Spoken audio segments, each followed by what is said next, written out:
श्री राधे राधे। आप सुन रहे हैं वृंदावन भक्ति सार। क्रम है आस्तिकता की आधारशिलाएं।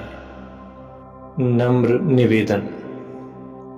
संतों की प्रत्येक चेष्टा जीव मात्र के कल्याण के लिए होती है।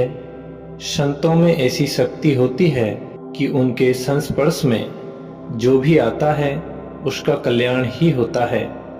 ऐसे संतों का संस्पर्श भगवान की कृपा से ही मिलता है। उनके मुख से या लेखनी से जो भी शब्द निकलते हैं वे मानव मात्र को शांति प्रदायक एवं भगवान की ओर उन्मुख करने के लिए ही होते हैं, क्योंकि संत भगवान के संदेश वाहक होते हैं। उनकी वाणी का अनुसरण करना हमारे लिए परम कल्याण का साधन है। फिर परमार्थ के पथिकों को उनके शब्दों से विशेष प्रेरणा और समल मिले, इसमें तो कहना ही क्या है।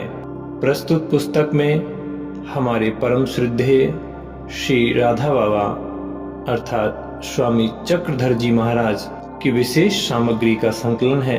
यह सामग्री परम पूज्य श्री भाई जी ने अपने सामने ही कल्याण में आस्तिकता की आधारशिलाएं शीर्षक के अंतर्गत प्रकाशित करना प्रारंभ कर दिया था।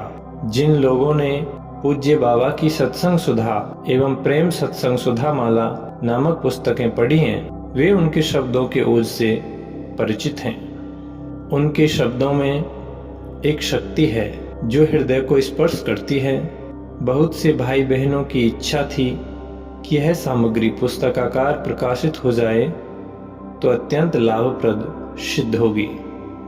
भगवान की कृपा से अब यह सुअवसर आया है।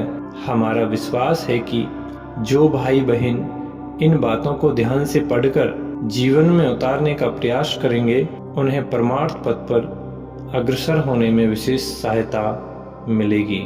पूज्य बाबा की एक और मधुर कृति व्रज लीला में गाय इस पुस्तक के परिशिष्ट में दी गई है। इससे यह पुस्तक मधुरता से ओतप्रोत हो गई है। प्रकाशक श्री हरि। तो आइए प्रवेश करते हैं आस्तिकता की आधारशिलाएं रूपी दिव्य सागर में। जब सर्वत्र प्रभु का ही सच्चिदानंद में विलास निरंतर चल रहा है, उनकी सच्चिन्मयी लीला के अतिरिक्त यहाँ कुछ भी नहीं है, तब हमें प्रतिकूलता की अनुभूति क्यों होनी चाहिए? क्या अनंत दया में प्रभु में इतना विवेक नहीं है कि वे हमारे लिए, अपने शिशुओं के लिए कोई ऐसी स्थिति उत्पन्न कर देंगे जो परिणाम में सुखद न हो? माँ के द्वारा अपने बच्चों के लिए कोई ऐसी चेष्टा होती है क्या जो उन्हें दुख में डालने वाली हो? माँ तो भूल कर भी सकती है, क्योंकि वह सर्वत्र अवस्थित नहीं है, वह सर्वशक्ति समन्विता नहीं है, उसमें संपूर्ण सर्वज्ञता का विकास नहीं हुआ और अहेतुक सौहार्द में संपूर्ण विश्व के लिए निरंतर लहराने वाला सागर भी वह नहीं बन सकी है। किंतु प्रभु में तो ये चारों बातें निरंतर वर्तमान हैं। वे हमारे लिए प्रतिकूल परिस्थिति क्यों उत्पन्न करेंगे? प्रतिकूल परिस्थिति उत्पन्न करके हमें दुखी क्यों करेंगे? सचमुच यह हमारा भ्रम ही है। वास्तव में कोई प्रतिकूल लगने वाली परिस्थिति सचमुच में हमारे लिए अनंत अपरिसीम सुख का द्वार खोलने के लिए निर्मित हुई है। उसके कण कण में ही आत्यंतिक अनुकूलता है। आस्तिकता के अभाव के कारण ही हम उस अनुकूलता को देख नहीं पाते। परिस्थिति सृष्ट न हुई है और न अनंत काल तक सृष्ट होगी। चाहे तो हम भी विश्वास करके सुखी हो सकते हैं। भय मन की कल्पना है। हम सोच कर देखें, हमें भय क्यों होना चाहिए? जब सब जगह अनंत शक्ति संपन्न, सब कुछ जानने वाले, हमारे प्रति अनंत सौहार्द में प्रभु ही नित्य निरंतर अवस्थित हैं, तो किस प्राणी पदार्थ से हम भय करें? खूब गहराई से सोचें। भय एक झूठ मूठ अनादिकाल से कल्पित मन की कल्पना है। हमें मामूली से मामूली बात में भय होने लगता है। न जाने कितने प्रकार के भय हमें घेरे हुए हैं। क्यों नहीं हम प्रत्येक प्रतिकूल लगने वाली परिस्थिति में अपनी आंख प्रभु की ओर कर लेते और नित्य निरंतर पास में रहने वाले, सर्वशक्ति में सब कुछ जानने वाले, अनंत अपरिसीम सौहार्द में प्रभु पर ही सब प्रकार के भय को पूजा के रूप में सदा के लिए समर्पित कर देते।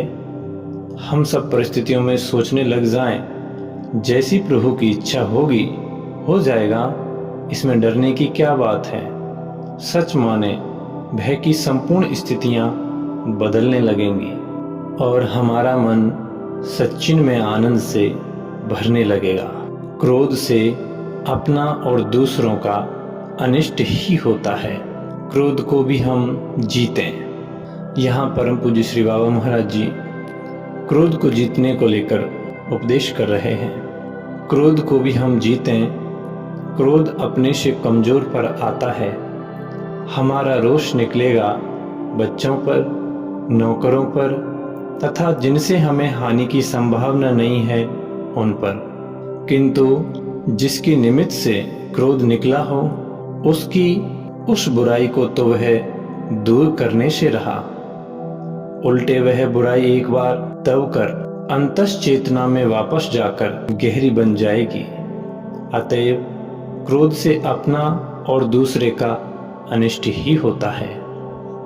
सोचें, क्या हमने सबके मंगल का ठेका ले रखा है और हमारे क्रोध करने से ही उसका मंगल हो जाएगा, उसकी बुराई मिट जाएगी। किंतु यह भ्रम है कि मैं डांट डपट कर किसी को सुधार लूंगा। अपने बच्चों पर हम प्यार भरा शासन कर सकते हैं, पर उसमें क्रोध की गंध नहीं आनी चाहिए।